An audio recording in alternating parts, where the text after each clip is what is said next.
Hello mga manay, anyang katakaron sa Zamora Elementary School. Kauban nato ang mga BOD so mga teachers.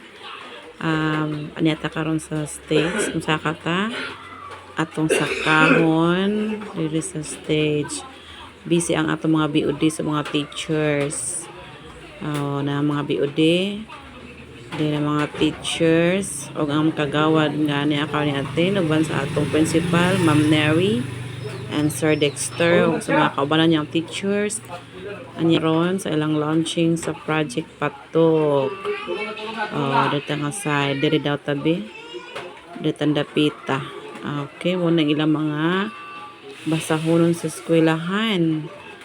Muna ang mga ipabasa sa mga teachers sa atong mga kabataan sa Zamora Elementary School, guys. And mga manay daghantay makita din ha. So ang atong mga bata karon mga perti na mangbasa. Busy ako mga kaubang nga BOD. Ka BOD man pud ko. Mao ni ami karon diri muna siya launching of Project Patok. Combination sa mga values. Okay, muna ilang mga project mga dream house nila mga bata. Ang naging na mga kuan lang mga grade 6 student ang naghihimuan ang mga project. O di ba? Nape carton kani nindot kay siya manay. Di ba? Kani usab. Okay ang ato mga organ na siya makita kana ang mga dream house. Nice kay siya. Kini mga basahonon sa ato mga student sa Zamora Elementary School.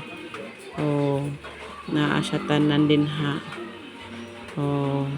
Mga best practices nila ang pagbasa din atong balikan ninyo okay, dream house cartoon kani mga dream house ta nila sa mga bata nga nanghihimuan ang mga project di ba nice kay siya manay nice kayo wow so nice mga manay bata lang naghimo kaning dream house kato story building nice kaayo na siya ang naghimuan na mo na iyang gusto one po na to mga teachers nga naakaron sa Ma'am Neri, Sir Dexter kauban niya sa mga teachers nga uban nga na nagpabasa sa mga student diba okay dili daw sa kilid be kay murag ako ang wala ka video sa akong kaugalingan guys umanay busy kay mga kauban ako manay nang smile sila okay kagawad na among kagawad na ako usab di ay naapod ko apil po dai ko